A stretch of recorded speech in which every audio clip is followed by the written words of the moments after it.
So let's fire up the Batman mobile, go to a taco stand, and Mm. eat some feelings, okay? Okay, I think it's Batmobile. Batman mobile.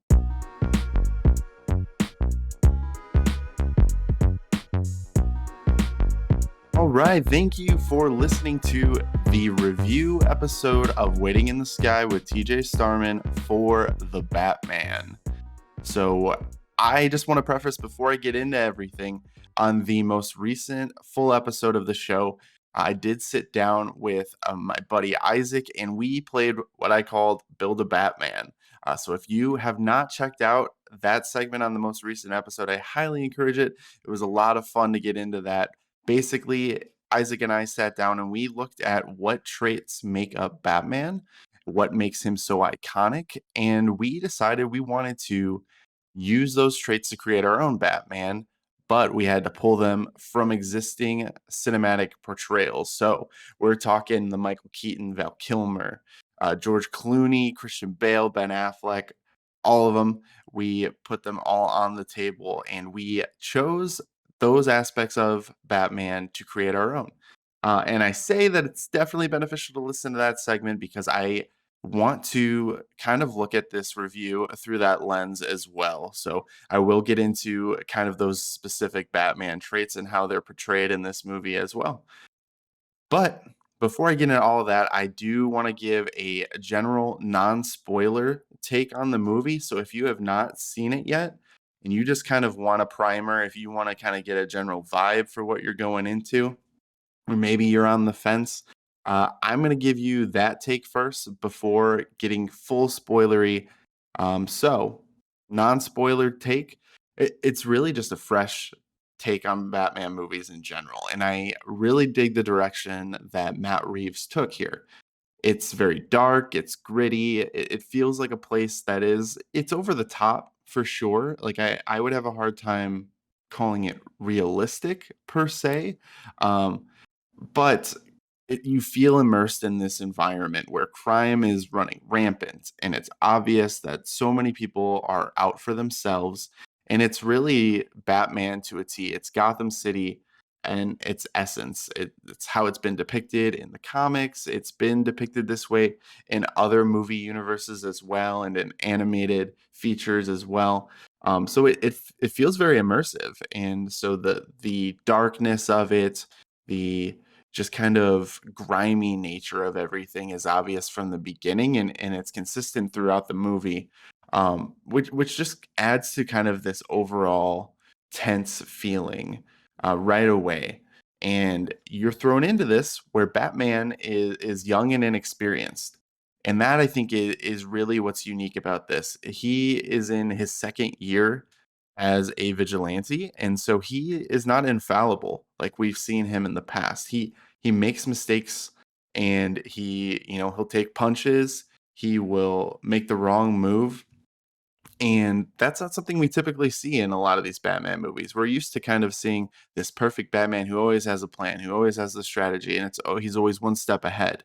And what's different in the Batman is Robert Pattinson's Batman is young and he is still learning, and it's obvious. And I really appreciated that because it didn't just go with, oh, it's young Batman, he's young and this is what he's focusing on. He's maybe, a little more athletic or whatever because he's young.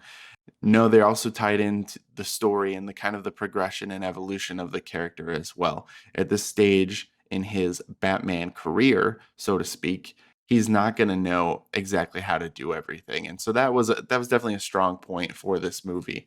I think it adds a lot of relatability to both Bruce and Batman that we usually just don't see. On top of that, I also think the cast is amazing, both on paper and on screen. So we have Robert Pattinson, we have Zoe Kravitz as Catwoman, Jeffrey Wright as Jim Gordon, John Turturro comes on as Carmine Falcone, which I wasn't aware of that, but I think he is a strong addition as well. Colin Farrell as the Penguin, Andy Serkis as Alfred, and then obviously Paul Dano as the Riddler is a standout as well.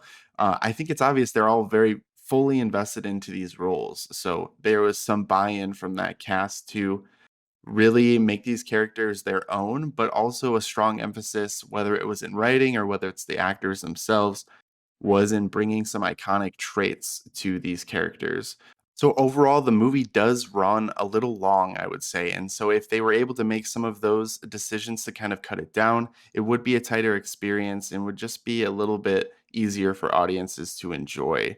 I did see it at late at night, and so I was tired by the end of it. It's a long movie, and I don't want to feel tired at the end of a Batman movie. I want to be excited and stoked about what I just saw unfold. So I think that that is a change that could have benefited the movie for sure. But overall, I do think that Christopher Nolan set a high bar for this gritty, grounded Batman. And what Matt Reeves does here is make a unique spin on that comes close to the quality of the Dark Knight trilogy, but doesn't quite hit that level, in my opinion. Overall, I think it's a very enjoyable experience that does justice to a number of DC characters and Batman characters that DC Comics fans and Batman fans are going to recognize and know. And so I do think that that's a huge benefit of it, even if it does drag on a little bit at times. So if you have not yet seen the movie, I definitely do recommend it. I think it's one of the best Batman movies that I have seen. However, I don't think it is at that pinnacle. I don't think it deserves to be in the same conversation as The Dark Knight or one of my, personal favorites, Batman Begins. So definitely, if you have not seen it yet, I encourage you to do so. If you have already seen the movie, or if you just don't care to and you're curious, I am going to kind of delve into spoiler territory from this point on.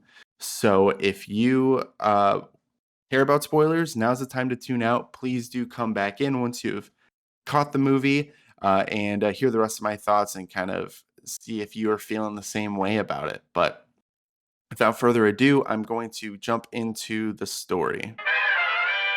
Okay, so the story of the Batman, essentially Riddler is, murdering these dirty politicians, lawyers, cops that have all been ripping off the city, ripping off this fund established by the Waynes, uh, essentially under the influence of Carmine Falcone and his criminal empire.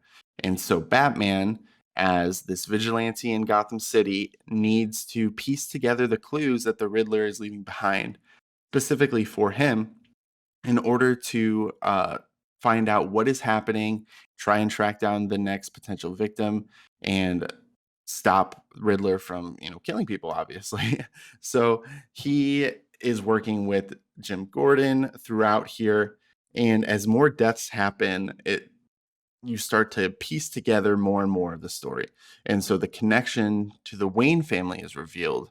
And Falcone had Thomas had reached out to Falcone to try and protect Martha from having her heritage as an Arkham and her health struggles and her mental health history being revealed publicly because of this renewed focus on Thomas and the Waynes due to his uh, campaign for mayor.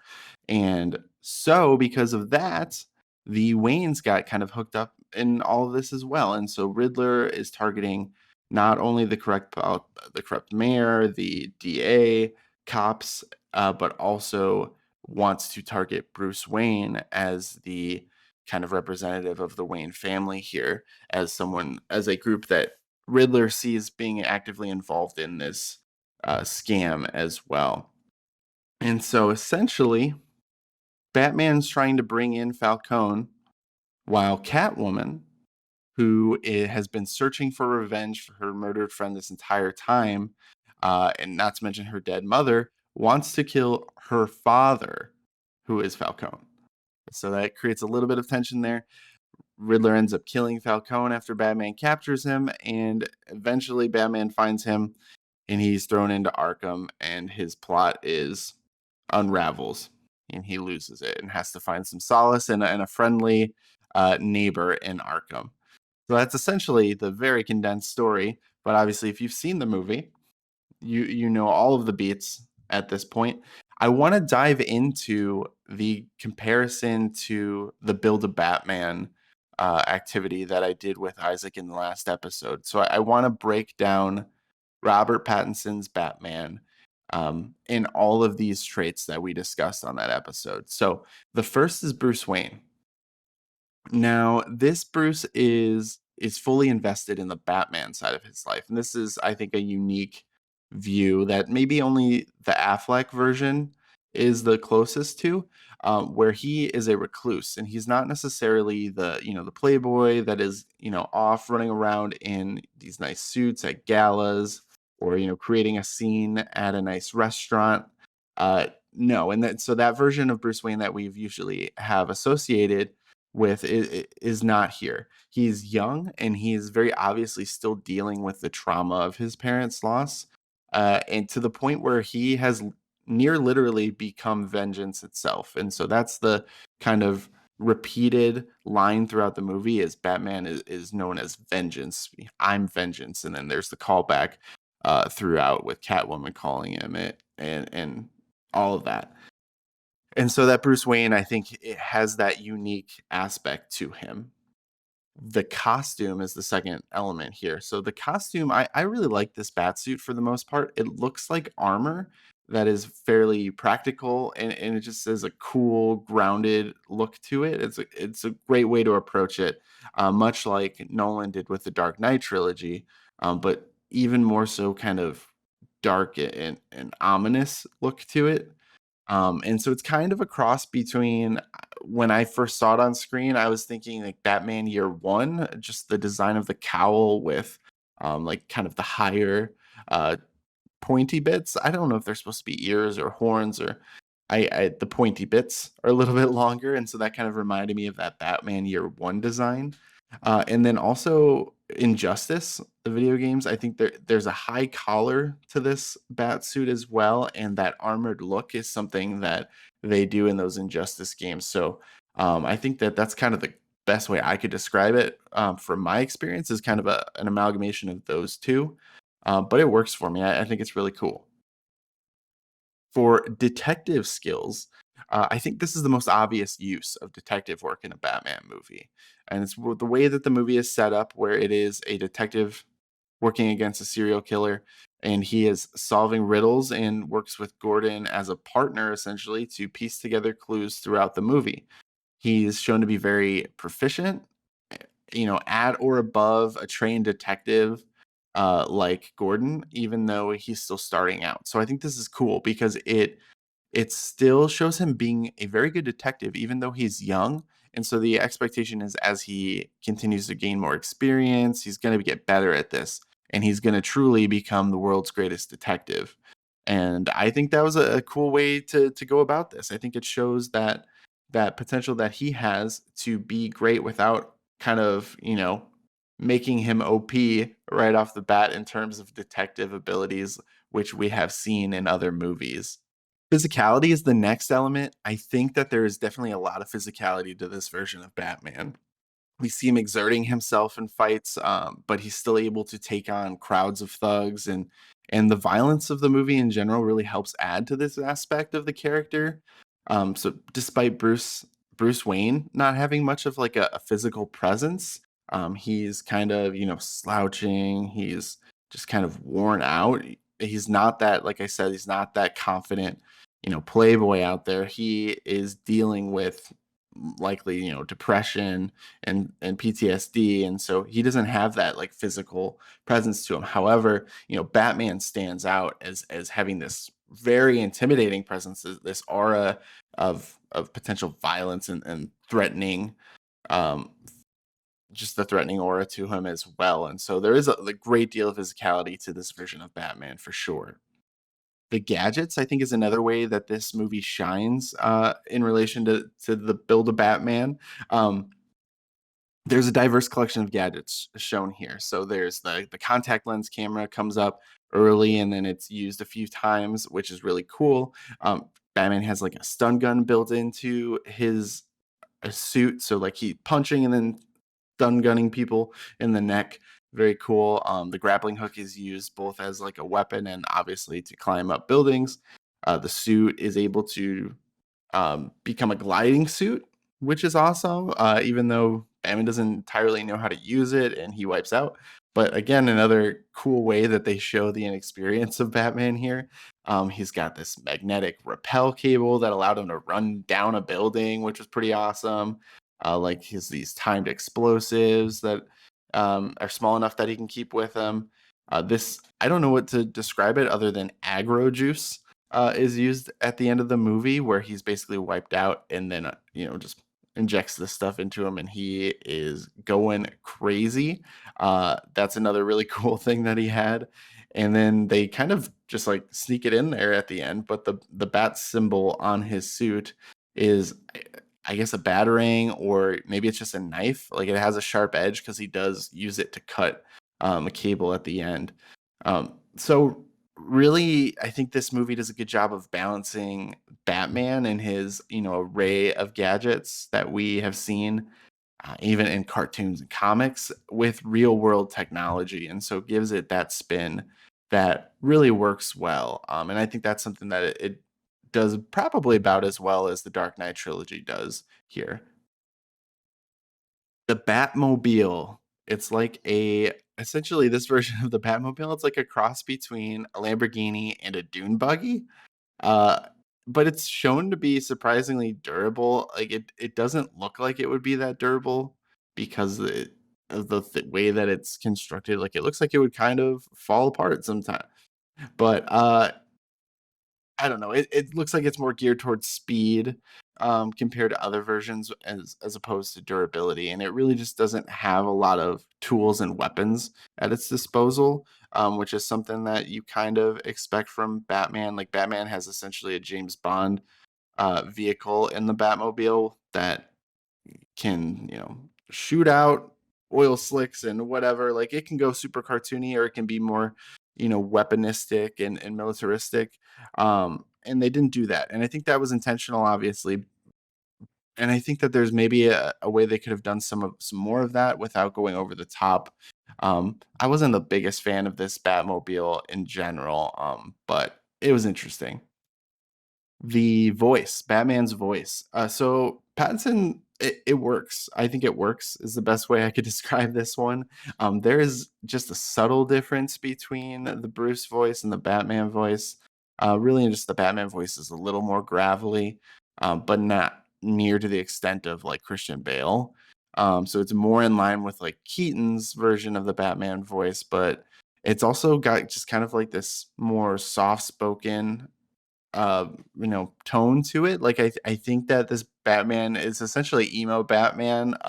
I wouldn't if you had to simplify it, I would avoid doing this. So, but this is essentially like emo Batman, and so you kind of get some of that in the way that he speaks, where it's like he knows he's a weirdo, but he's accepted that, and he is fine, intimidating people and just kind of going along with things at times.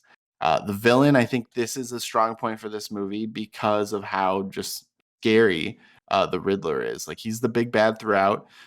Falcone plays a villainous role as well, but he is killed well before the end of the movie. So Riddler is scary in a way that we've not really seen it in Batman movies. He is a real life serial killer type that could most closely relate to Ledger's Joker, but just not as chaotic as we see there. So I think the chaos of Heath Ledger's Joker and the actions he takes kind of removes him from reality a little bit. As an audience member, you're not going to feel as real about that villain as you will the Riddler in this movie. So I think that he's the Riddler. He's great in this movie, but I think he really only works in this kind of iteration just because of how grounded to reality that character is, and the way in which he operates. Finally, we did a bonus, what we considered a bonus trait here for Batman, and that was Alfred. And so Andy Serkis does a good job as a younger Alfred here. He doesn't really have a lot of screen time. I think realistically, he really only has two scenes in which he does anything. Um, but he works with that. He brings energy to the performance, and he's not afraid to be a little rough with Bruce. We see very early on, but it's still obvious he's coming from a place of fatherly concern.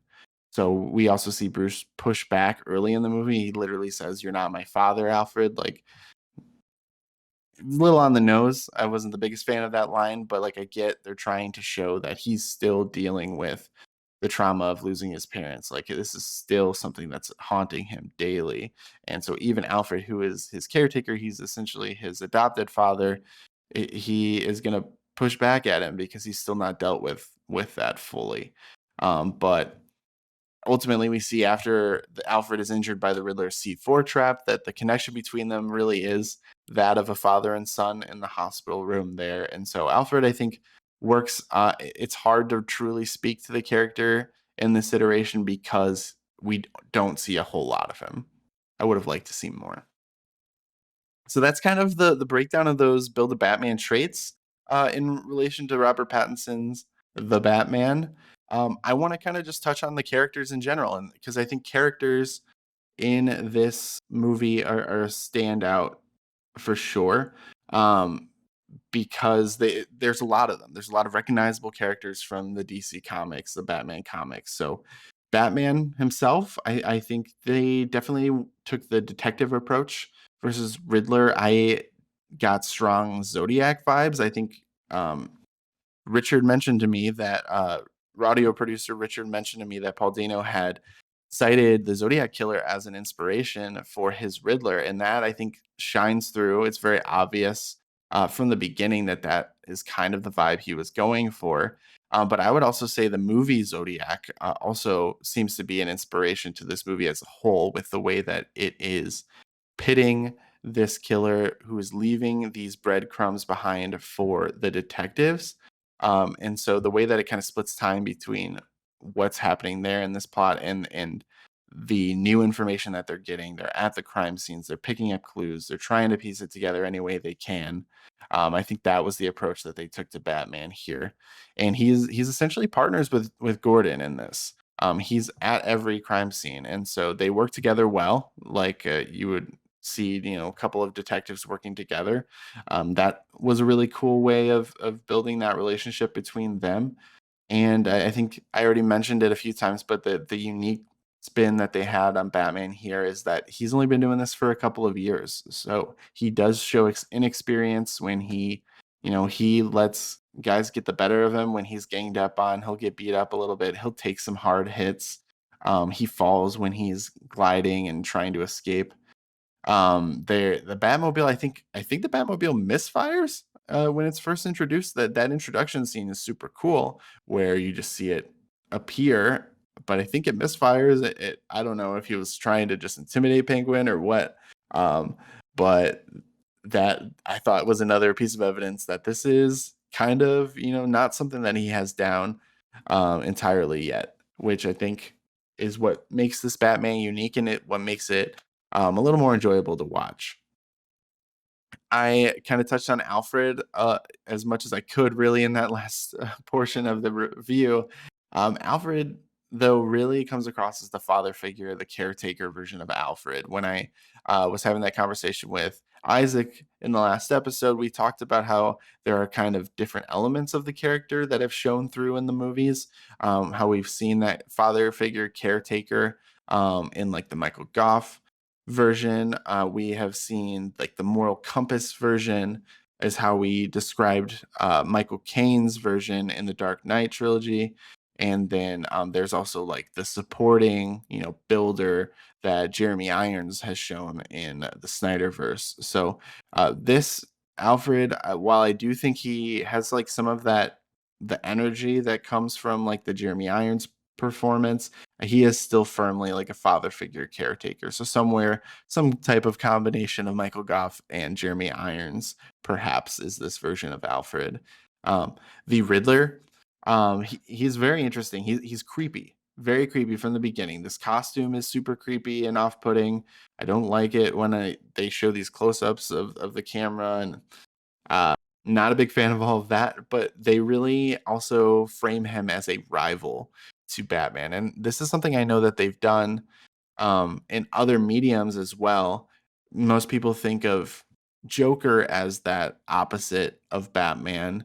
But Riddler, in a lot of ways, is like a true foil to Batman as well, with Batman being the world's greatest detective. Riddler really, thriving off of that interaction and setting traps and leaving clues and things like that. That's his whole thing. He's the Riddler, is kind of the natural foil to Batman, and that's really the relationship between them that this movie focuses on, and I liked that approach for sure. I also think you see a little bit more of Riddler once he's been caught, and so you see kind of this. He throws this tantrum, and he's like singing in Arkham, which just again more off-putting behavior that really adds to the direction that Paul Dano took this character, and it was great. It super scary. No complaints with where they took Riddler here for sure. Catwoman. So Zoe Kravitz as Catwoman.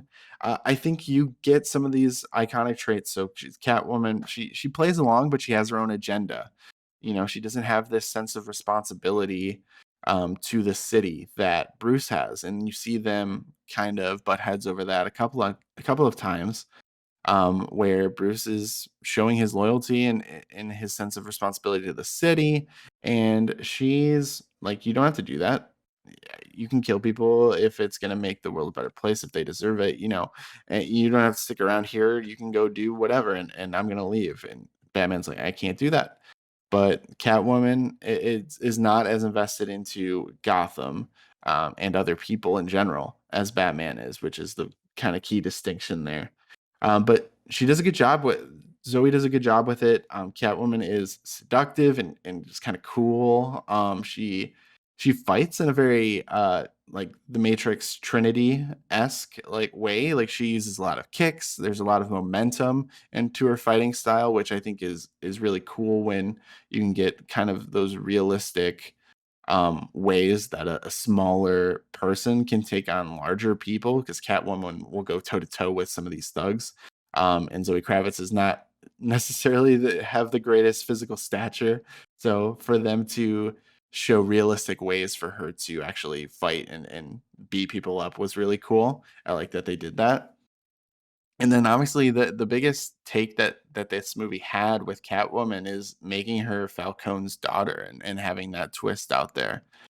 Ultimately, it seems like they didn't have a relationship. She was just kind of aware of him and like was maybe plotting his demise all along, but it doesn't add a whole lot to the character. It is just kind of a twist moment that adds specifically to this story, in that Batman has to question how reliable Catwoman can be, because he knows that she has her own agendas, and if she is very personally invested in this. He can't necessarily trust her to the extent that he can trust someone like Gordon, who's going to be a true neutral. That moral compass person is Gordon here. So Catwoman, I think Zoe Kravitz did a good job with the character. I enjoyed it, and I'm curious to see if they bring her back if in sequels. I would imagine they probably would. That relationship with Batman and Catwoman has been a big point of emphasis in recent comic stories. So I could see them following that path. Jim Gordon, I think he's Lieutenant Gordon in this movie. Is Jeffrey Wright does a good job with him. He's very like he's kind of one note. The character is here, but it's a good note if that makes any sense. So Gordon, like I said, he's morally right, and they emphasize that throughout. Like there's the story is all about corruption, but Gordon is consistently that pillar of light here that is standing up for what's right, doing the right thing. And through that, he has this mutual trust with Batman. Like I said, they're partners in this story. And that trust is crucial to that relationship.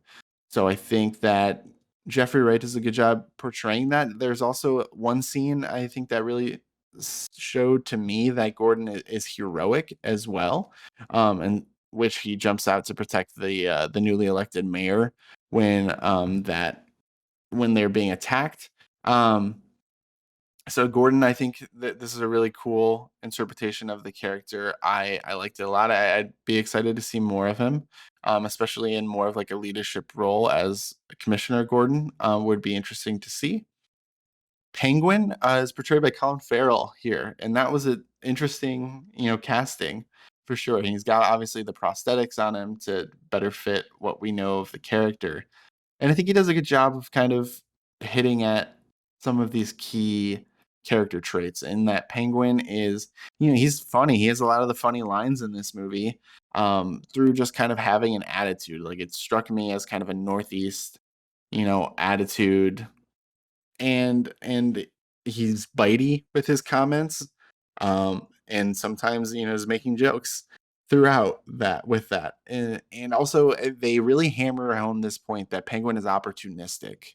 He clearly wants power, and so the moment that Carmine Falcone is in handcuffs, Penguin is already threatening him and is clearly kind of taken the seat at the head of the table already. And so that opportunistic Penguin is very interesting, and I think is definitely set up to make additional appearances and more of a villainous role instead of like, kind of the henchman that knows a little bit but not too much and really had not a whole lot to do in this movie.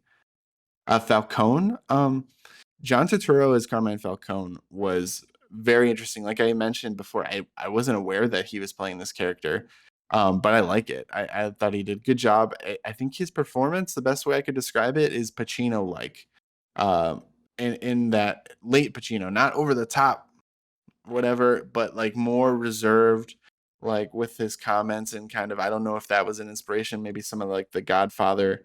Um, type of thing there where it's more soft spoken, where it's like I don't have to raise my voice and intimidate you. I can be calm and collected, and it's just the words and the implications of what I'm saying that are going to express my power, the power that I have over you in this situation.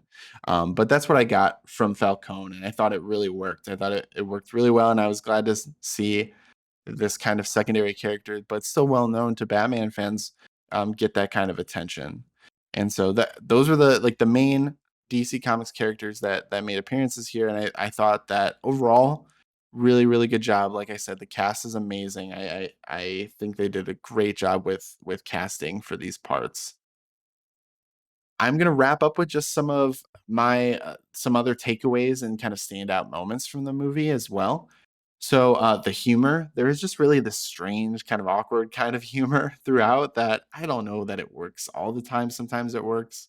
For example, there is the kiss between Batman and Catwoman, and while it's still focusing on Batman, you hear Thomas Wayne's voice go, "I'm Thomas Wayne, and I approve this message." And it cuts to then his mayoral like speech, or whether it's an advertisement of some sort. But it was just really weird how it did that. He's also so there's a portion where a cop is like, "Well, you can't let this guy like look at this. He can't pick up that evidence. He's gonna mess with it. He's not a cop." And then Jim Gordon comes over and he goes, "He's wearing gloves." And so that was something that I thought did work. I thought that was funny. And then obviously the standout humorous moment here is the thumb drive, with the thumb and the flash drive, which was just kind of ridiculous to see in a Batman movie, but it was very funny. And I was kicking myself that I didn't make that connection before it was revealed at that point. Also, there was one thing that I don't think was intentional humor, but was very funny to me, and that was just this Batman FaceTime.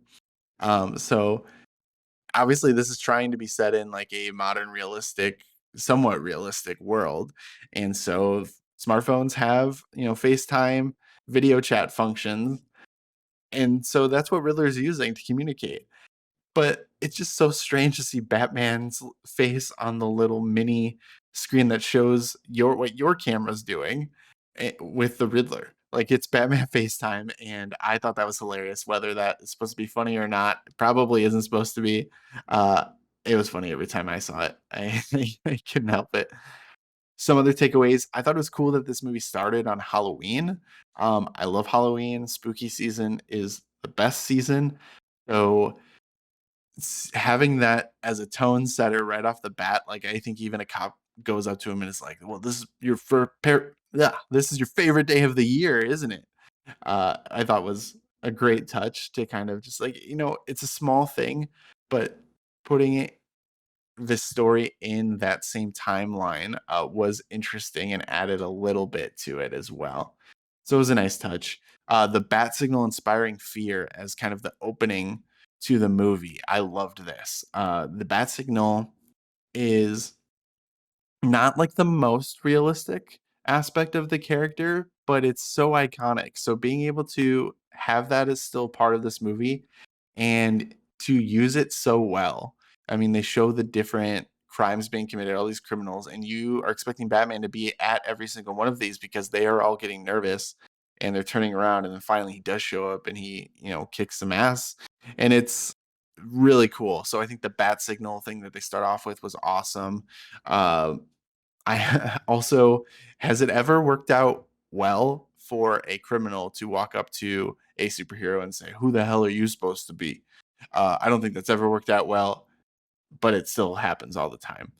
Some of the other standout moments when Batman's fighting in the middle of the club, like there's all these people around, the music's going, the lights are going, like super cool atmosphere.